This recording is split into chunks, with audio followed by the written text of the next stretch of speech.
నేను ఇలా ఛాలెంజ్ చేస్తున్నా రేవంత్ రెడ్డి, మీరు హోంమంత్రి, మీరే ముఖ్యమంత్రి, మీరు ఎందుకు రాజీనామా చేయాలనో నేను చెప్తా.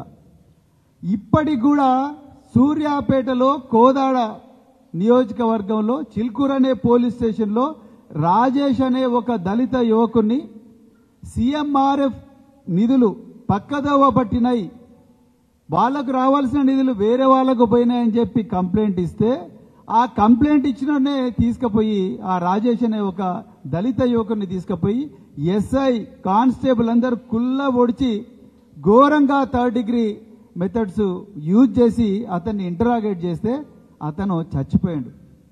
48 గంటల నుండి ఆయన శవాన్ని పెట్టుకొని అదే చిల్కూరు గూడెంలో ఆ పేద దళితులందరూ కూడా ధర్నా చేస్తున్నారు.